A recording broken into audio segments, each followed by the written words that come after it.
Boa tarde a todos, amém. Que Deus possa abençoar cada um, em nome de Jesus, com toda sorte de bênção. Aqui quem vos fala é vosso conservo, missionário Martiliano. Estou aqui mais uma vez, acabei de gravar um vídeo falando sobre o trono branco e o julgamento final de Apocalipse capítulo 20, versículo 11. E agora Deus colocou no meu coração sobre um estudo acerca de religiões, falar sobre quais são as maiores religiões e qual o efeito delas no mundo, e principalmente o cristianismo e religiões contrárias. Nós temos que ter uma base do que está acontecendo no mundo, temos que ter uma base do que está acontecendo dentro da igreja e temos que ter uma base da influência nisso para nossas vidas e sobre toda a esfera, sobre todo o globo terrestre. Eu quero aqui abrir a Bíblia em 1 Timóteo, primeira carta de Paulo a Timóteo, o capítulo de número 4. Primeira carta de Paulo a Timóteo, capítulo de número 4. Na primeira carta de Paulo a Timóteo, capítulo de número 4, diz assim: mas o Espírito expressamente diz que nos últimos dias ou nos últimos tempos apostatarão alguns da fé, dando ouvidos a espíritos enganadores e à doutrina de demônios, pela hipocrisia de homens que falam mentiras, tendo cauterizada a sua própria consciência, proibindo o casamento e ordenando a abstinência dos manjares que Deus criou para os fiéis e para os que conhecem a verdade, a fim de usarem deles com ação de graça. Porque toda criatura de Deus é boa, e não há nada que rejeitar, sendo recebido com ação de graças, porque pela palavra de Deus e pela oração é santificado, ou é santificada. Amém? Capítulo 4, versículo 1 até o versículo 5. E agora vamos em Mateus, capítulo de número 24. Evangelho de Mateus, capítulo de número 24, versículo 11 em diante. E surgirão muitos falsos profetas, e enganarão a muitos.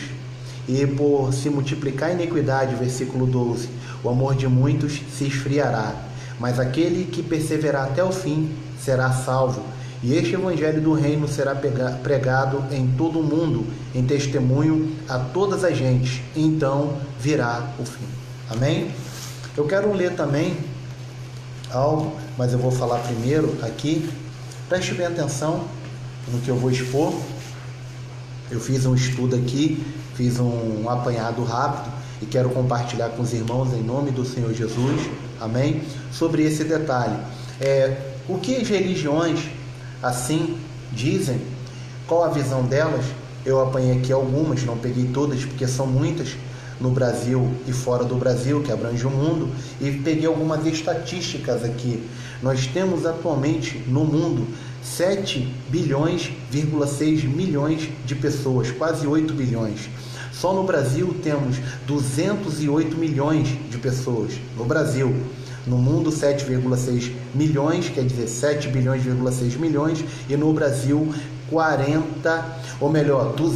208 milhões de pessoas espalhado no Brasil. Então, primeiro, o cristianismo. O cristianismo no Brasil, ele pega 28%, ou melhor, no mundo, abrangendo no mundo, 28% no mundo é evangélico, é cristão de alguma forma, cristão. Pode ser o cristão protestante ou católico, que se considera cristão. Pega 2,2 bilhões de adeptos de cristãos no mundo, 2,2 bilhões de cristãos no mundo. Segunda religião que mais cresce no mundo, depois do cristianismo, com 2 bilhões, resumindo, 2 bilhões de adeptos. Temos o islamismo, 22% da população atual é islâmica, abrangendo 1 bilhão de adeptos, 1 bilhão de seguidores no mundo. Temos também, em terceiro lugar aqui, o hinduísmo, que pega 15% da população mundial, com 750 milhões de adeptos no mundo. Temos também aqui o budismo, que fica com 8,5% das pessoas do mundo, com 400 mil adeptos em todo o mundo. E então, resumindo aqui, pessoas sem religião, 12%, e outras que seguem qualquer religião, 14,5%.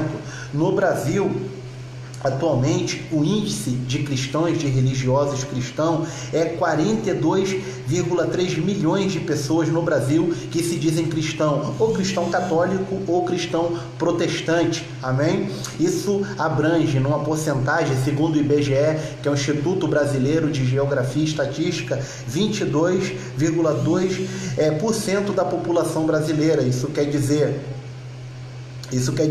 que 42,3 milhões de brasileiros, eles são cristãos, que é 22% da população brasileira. Então, outro ponto interessante aqui em todo o mundo, quem já ouviu falar na Janela 1040, todo missionário, todo evangelista, todo pregador, todo pastor, todo irmão deveria saber o que é a Janela 1040. Eu sei que muitas pessoas já ouviram e até sabem o que é a Janela 1040, e eu anotei aqui para quem sabe e para quem não ouviu e para quem já ouviu. A Janela 1040 são 62 países que formam um retângulo aos graus 10 e 40 acima da linha do Equador. Ele significa que abrange do norte da África e o Oriente Médio. São 62 países que ficam do norte da África e o Oriente Médio. Então, o que acontece? As religiões, quais são as religiões predominantes lá?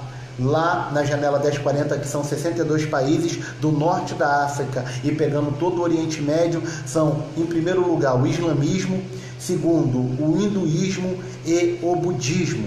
E eu anotei aqui também, lá na Janela 1040, lá onde tem 62 países, corresponde a 1/3, perto de 2/3 de um total de 3 bilhões de pessoas. Então lá tem de 1/3 a 2/3, 3 bilhões de pessoas lá. Lá é o local mais difícil e de mais dificuldade do acesso ao Evangelho, da pregação da Palavra de Deus.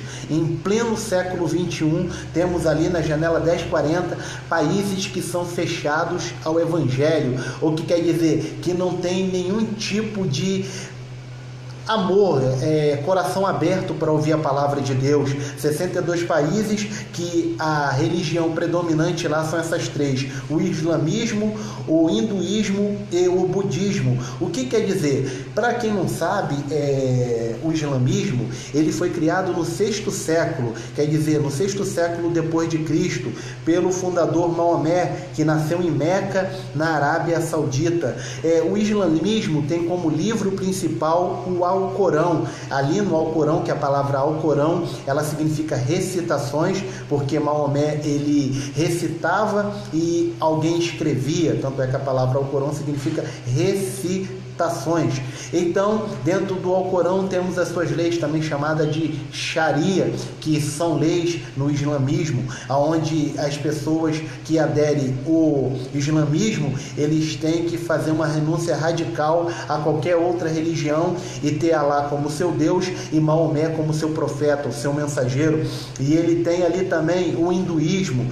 O hinduísmo, ele foi criado, ele tem vários líderes, mas o seu grande líder é Dalai Lama, que nasceu em Taxter, no Tibete, quer dizer, na região leste do Tibete. Taxter, Dalai Lama, dos seus maiores fundadores até a atualidade do hinduísmo. O hinduísmo, ele tem seus livros, e um dos seus livros é o Veda, onde ele ensina os seus ensinamentos, a sua palavra e a sua lei. Também no budismo, nós temos o seu livro sagrado, são três, o Sutta, o Vinaya e o Abhidharma, que é um livro filosófico. São 3 livros no hinduísmo. Então, olhando aqui dentro desse ponto, nós temos religiões pagãs, 3 grandes religiões que se destacam, que é o islamismo, o hinduísmo e o budismo, que crescem em todo o mundo, principalmente o islamismo, que está abrangendo agora uma parte da Europa. E a Bíblia falou que em 1 Timóteo, capítulo de número 1 Timóteo 4, 1 Timóteo capítulo 4, que eu já li. Olha o que a Bíblia fala: mas o Espírito expressamente diz que nos últimos tempos apostatarão alguns da fé, dando ouvidos a espíritos enganadores e a doutrina de demônios. Quando você vai estudar a história de Maomé, você pode pesquisar. Maomé, ele era casado com uma judia, e segundo a história, você pode estudar, diz que ele começou a ter alucinações, começou a ter visões de um anjo que aparecia para ele, e esse anjo falava com ele e dizia, esse anjo, ele diz que era negro e parecia um demônio, e ele fala que aquele ser falava com ele e ele não entendia nada, e ele pegou várias vezes, subiu um alto monte para tentar se matar, se jogar de um precipício. Mas um dia, conversando com a sua mulher, que era uma mulher rica e bem mais velha que ele perguntou a mulher, e a mulher, que era judia, ela falou: olha, você pode ser um navio. O que é um navio? Um profeta. E Deus pode estar te dando revelações. A Bíblia fala que há profetas, e um dos profetas que teve muitas visões e revelações foi Ezequiel. E ela mandou ele conversar com seu irmão, que era um homem sábio. E ele foi procurar o irmão da esposa dele para conversar acerca dessas visões que ele estava tendo, essas revelações. E ele foi taxado como um louco, como um bobo, como um Zé Ninguém, e aquilo frustrou ele, mas ele não desistiu, e ele começou a dar vazão, depois que ouviu isso, às suas revelações. Então daí ele saiu de Meca para Medina, e lá em Medina a religião, o islamismo cresceu, e ele voltou para Meca, e diz a história que numa noite ele matou 600 pessoas decapitadas com a sua própria mão. Ele passou uma noite toda cortando a cabeça de pessoas, se banhando no sangue, e ele criou a jihad. O que é a jihad? Significa em islâmico a guerra santa, guerra contra os infiéis. Você pode pesquisar na internet. Temos aí uma mulher que ela saiu, ela é da Somália, ela mora na Suécia, se não me falha a memória, eu vejo alguns vídeos dela.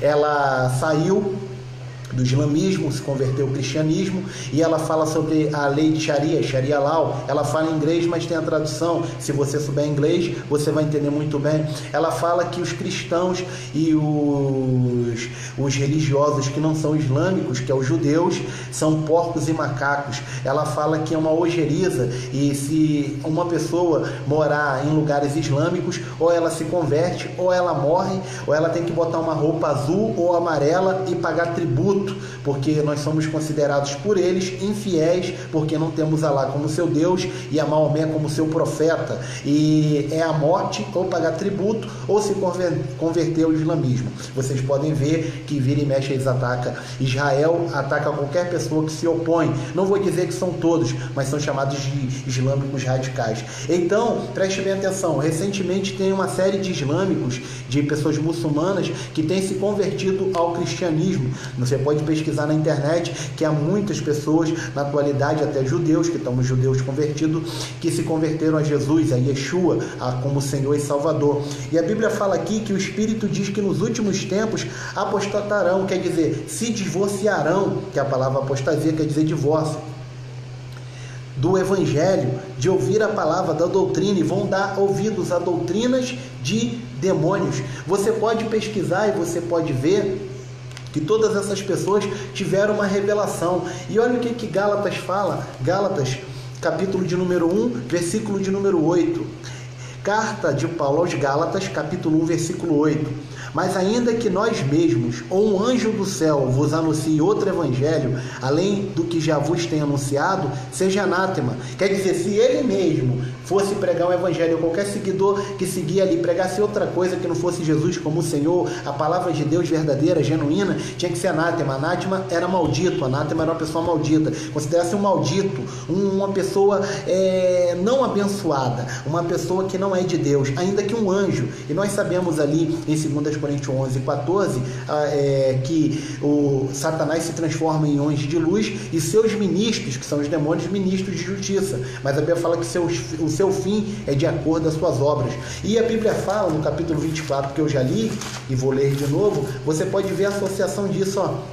E surgirão muitos falsos profetas, enganarão a muitos, e por se multiplicar a iniquidade, o amor de muitos se esfriará. Quer dizer, as pessoas iam dar ouvidos a doutrinas de demônios, e depois elas, por se multiplicar a iniquidade. O que é iniquidade? A iniquidade é o pecado quando a pessoa fica com a mente cauterizada e aquilo que antes era pecado, era erro, ela passa a praticar e a fazer, e a sua consciência não lhe acusa. O Espírito Santo não consegue tocar na sua consciência, no seu espírito, e dizer, ó, o que você está fazendo é pecado, porque aquilo se torna comum. Um exemplo, a pessoa passa a mentir, tanto que a mentira para ela é como se fosse a verdade. A pessoa, ela rouba tanto que roubar é normal.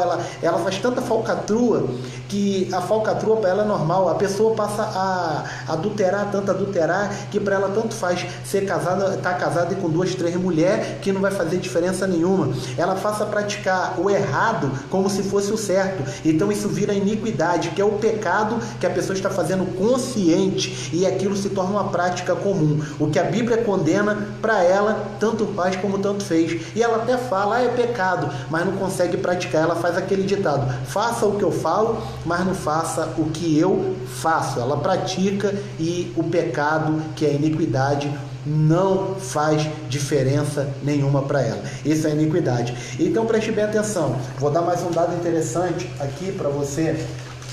Olha o que eu anotei aqui. No Brasil, há 4 milhões de pessoas sem igreja, os desigrejados, e 40 milhões de pessoas sem estar na igreja. Quer dizer, 4 milhões de pessoas no Brasil não tem igreja nenhuma, não frequenta igreja nenhuma, diz que pastor isso, pastor é aquilo, e mete pau na igreja. E há 40 milhões de pessoas sem igreja. Isso é segundo o IBGE, o Instituto Brasileiro de Estatística, IBGE. Instituto Brasileiro de Geografia e Estatística. Então preste bem atenção, 4 milhões de pessoas sem igreja e 40 milhões de pessoas desigrejadas. Você acha isso normal? Você acha isso natural? É natural uma pessoa sentar na igreja, sentar ceando, sentar comungando, sentar compartilhando? É normal a pessoa sair da igreja? Não quero saber de igreja não, para mim tanto faz como tanto fez. Eu não vou dizimar, eu não vou ofertar, eu não vou participar de culto, eu não vou participar. Não estou falando um dia ou dois a pessoa algumas vezes de não poder comer, eu estou falando a pessoa não ir dia nenhum, a pessoa não participar de nada. E a Bíblia está falando que nos últimos dias surgiria falsos profetas, o amor de muito ia se esfriar. Por quê? Por causa que o pecado ia se multiplicar. E o pecado se multiplicando, nós lemos ali em 1 Timóteo capítulo 4, o Espírito dizia que ia surgir doutrinas de demônios. Quantas religiões temos aí no Brasil e no mundo espalhada? Onde a sua maioria, e a que mais cresce, como eu já falei e torno a falar, é o islamismo, o hinduísmo e o budismo. O que eles pregam? O que você vai ver? Eles acreditam que se você morrer, você vai evoluir, você tem que chegar ao nirvana. É uma posição onde você ultrapassa o 7º sentido, a perfeição. E eu falei no estudo anterior, do capítulo 9, versículo 27 de Hebreus, que diz que está ordenado ao homem viver uma só vez, e depois da morte segue-se o juízo. E eu quero falar aqui sobre a questão dos falsos profetas, capítulo 18 de Deuteronômio. Eu quero que você grave bem isso, capítulo 18 de Deuteronômio. Olha o que fala sobre os falsos profetas, que nós lemos aqui no capítulo 24, o versículo de número 11. Capítulo 18 de Deuteronômio, versículo de número... versículo de número 22. Quando tal profeta falar em nome do Senhor, e tal palavra não se cumprir, nem suceder assim, esta palavra que o Senhor não falou, com soberba falou tal profeta, não tenha temor dele. Aqui, versículo 21. E se disseres no teu coração, como conheceremos a palavra que o Senhor não falou? Aí vem o versículo 22. Quando o tal profeta falar em nome do Senhor e tal palavra não se cumprir, nem suceder assim, esta palavra não é que o Senhor falou, com soberba falou tal profeta, não tenha temor dele. O que quer dizer isso? Tem pessoas aí, rapaz, que inventam. Eu estava vendo aí o tal do Cristo Homem, morreu no ano passado, e ele estava falando que ia ressuscitar no 3º dia, igual Jesus, o nosso Senhor e Salvador. O camarada está morto até hoje. Você pode ir no túmulo de qualquer dessas fundadores de religiões. Você pode ir lá, os camaradas estão lá, jaz. ossos mortos, já restos mortais, está morto. Agora, duvido você ir lá em Jerusalém, lá no túmulo onde Jesus foi sepultado, dado por José de Arimateia, ver se ele está morto. A Bíblia fala que ele ressuscitou e ele vive pelos séculos dos séculos. Jesus é o Senhor. A Bíblia fala em Atos 4:12, eu vou ler para você, Atos capítulo 4, versículo de número 12, eu quero que você grave muito isso em seu coração. Atos 4, versículo de número 12, olha o que diz: em nenhum outro há salvação, porque há também debaixo do céu nenhum outro nome há dado entre os homens pelo qual devamos ser salvos. Não há salvação em nenhum outro, nenhum outro não há salvação, entendeu? E nenhum outro nome é dado, porque em João 14,6 eu estou cansado de falar, eu sou o caminho, a verdade e a vida, ninguém vê ao Pai a não ser por mim. Aqui em João capítulo 10, versículo de número 4, versículo de número 9, perdão, eu sou a porta, se alguém entrar por mim, salvar-se-á, e entrará, e sairá, e achará pastagem. Quer dizer, Jesus está falando que ele é a porta, ele é o único caminho, ele é o único meio de se achegar a Deus. Não é através de Maomé, não é através de Buda, não é através de Dalai Lama, nada contra religiões, nada contra ninguém que tem outra religião, com todo respeito, não me leve a mal, mas eu não posso ser hipócrita, eu não posso dizer para você uma coisa que a Bíblia não fala, eu não posso ir contra os princípios que a Escritura Sagrada me ensina. Só há um caminho, só há um Deus, só há um Senhor e só há um Salvador. Olha aqui, 1 Timóteo capítulo 2, eu já falei, vou falar de novo. 1 Timóteo capítulo de número 2, versículo de número 5, diz assim: porque há um só Deus e um só mediador entre Deus e os homens, Jesus Cristo, homem, ao qual se deu a si mesmo em preço de redenção por todos, para servir de testemunho a seu tempo. Quem morreu na cruz? Quem ressuscitou? Foi Maomé? Foi Buda? Foi Dalai Lama? Quem é que morreu? Nenhum deles pode redimir você de pecado. Nenhum deles, você pode ler, você pode pesquisar, que nenhum deles morreu e ressuscitou. Por quê? Para ressuscitar tinha que ser sem pecado, tinha que ser ovelha sem mancha, que prefigurava o sacrifício. Tanto é que João falou, esse é o Cordeiro de Deus que tira o pecado do mundo. Qual desses aí que você chega lá no túmulo e não vai encontrar? Vai estar o túmulo dele lá. Apesar que na teologia islâmica diz que Maomé não morreu, ele foi lá para o templo, lá onde está o templo de Omar, o templo de Al-Aqsa, o domo da rocha, e ele subiu, né, agarrado na asa de 2 anjos, entendeu?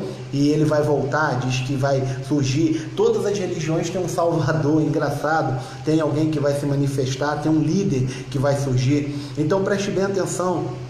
Eu não quero ser desumano e nem ofender ninguém, eu respeito todas as religiões, mas eu estou seguindo o que está escrito na Bíblia. Você está vendo que eu estou lendo, não estou falando nada demais. E eu quero dizer para você, como dado pelo IBGE, que há 4 milhões de pessoas desigrejadas e 40 milhões de pessoas sem estar na igreja. Eu entendo, porque várias vezes eu também, no decorrer da minha trajetória, eu pensei em sair da igreja. Não vou dizer para você que nesses 16 anos, quase 17 anos, vai completar agora em junho, se Deus permitir, quiser, se eu não morrer, se não me levar, se Jesus não voltar, eu subir com ele, que eu creio nisso.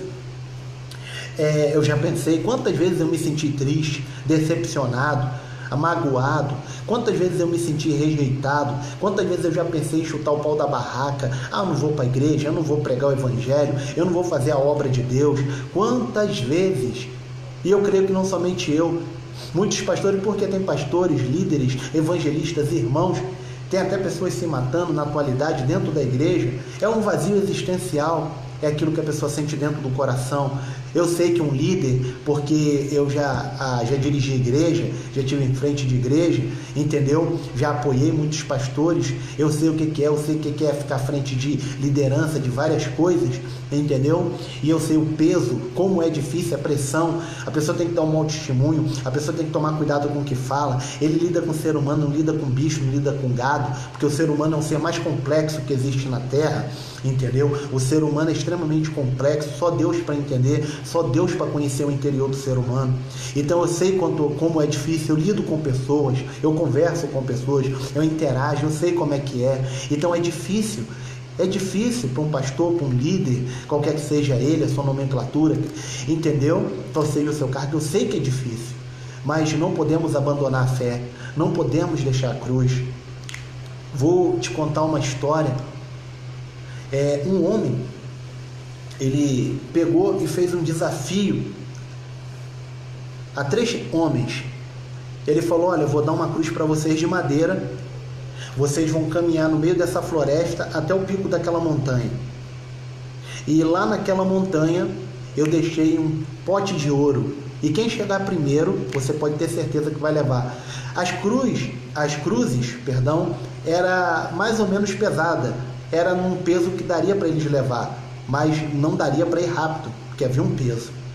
E aqueles homens saíram, então entraram na floresta, todos de olho no ouro, e era comprovado que era verdade, o homem não estava mentindo, e cada um se espalhou, e de repente o que ele decidiu? Eu vou cortar caminho, eu vou pegar essa parte aqui do riacho, essa parte aqui vai ser mais fácil e vai me levar lá. O que aconteceu? No decorrer do caminho, ele se perdeu, não conseguiu achar o caminho que era para seguir, porque o caminho que era para seguir era mais difícil, era pedregoso, e com o peso ele ia cansar.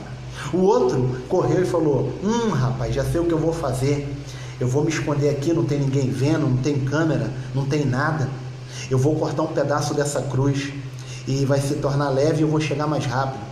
E ele pegou, cortou um pedaço da cruz, e no meio do caminho, na metade do caminho, ao qual daria para ele passar, para ele chegar onde tinha que chegar, havia um vale, havia ali um vale, e ele pegou, olhou, ele pensou: como é que eu vou pular? Dá para eu pular, mas se eu pular, eu vou deixar a cruz, e se eu jogar a cruz e eu não conseguir pular, eu vou cair, e não dá para eu pular com a cruz, como é que eu vou fazer?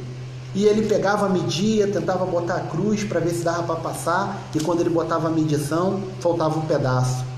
Era a medida exata que ele cortou, que faltava para fazer a ponte para ele passar.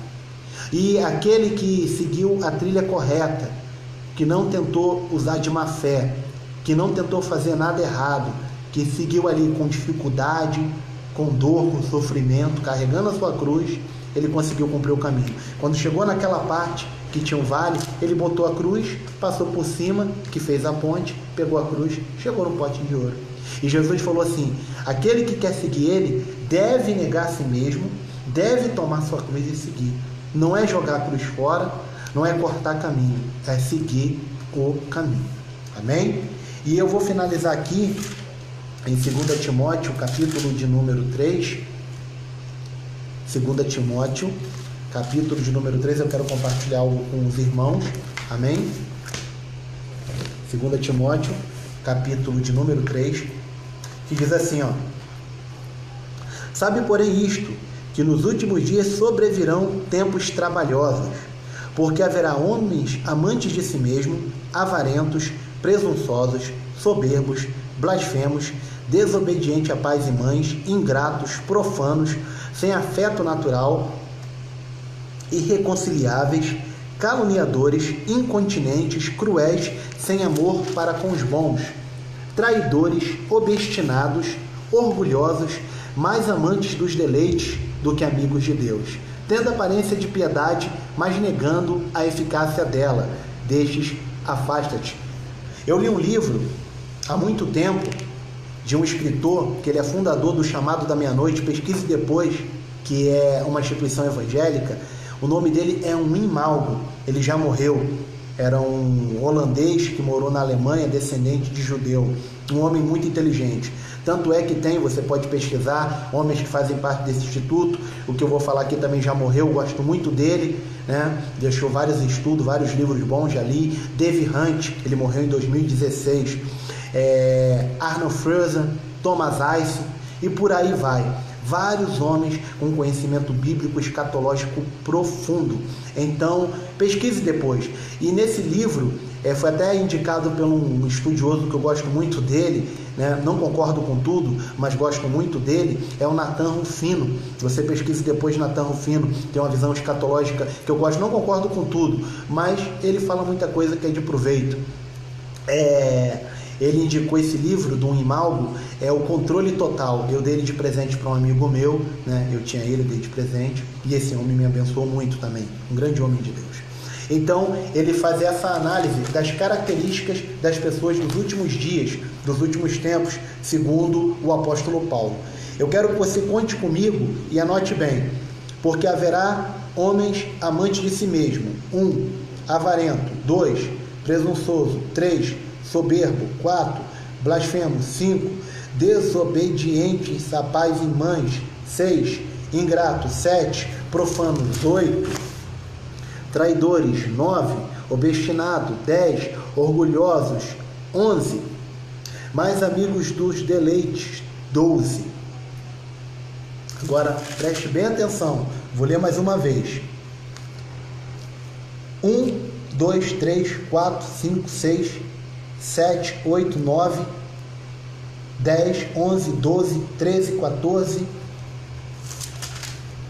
15, 16, 17, 18. Dá 18 ao total.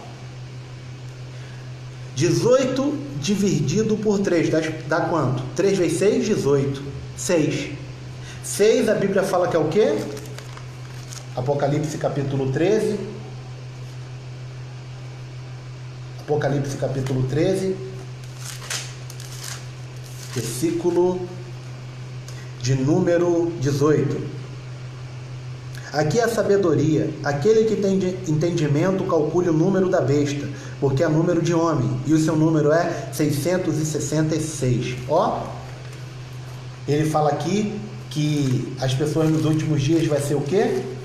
Amantes de si mesma, presunçosas, arrogantes, irreverentes, cruéis, sem amor para com os bons, ingratos.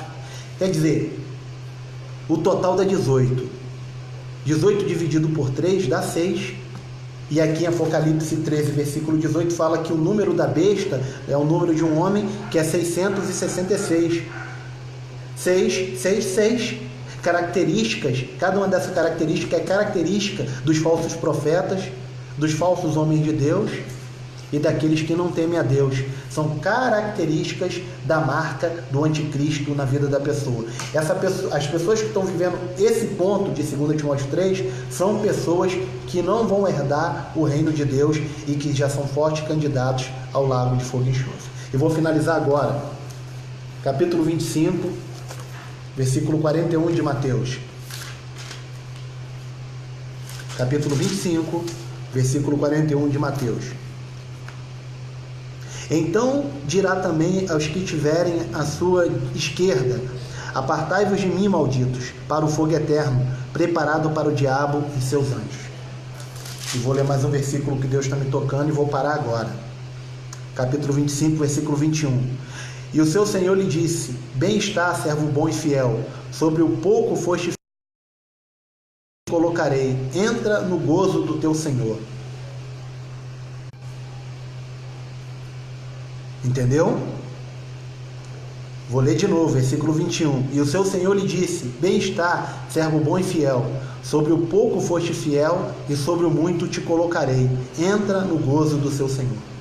É difícil servir a Deus? Para quem está servindo fielmente, está procurando andar com os mandamentos, mas é melhor estar com Ele, como está aqui, entrar no gozo do Senhor, porque fomos fiel um pouco nessas lutas, nessas provas, amém? Do que ser lançado no lago de fogo e enxofre. Eu agradeço a Deus, Deus abençoe a todos. Shalom Aleichem, paz sobre vós. Grares, Irene, graça e paz. Amém? Deus conosco sempre.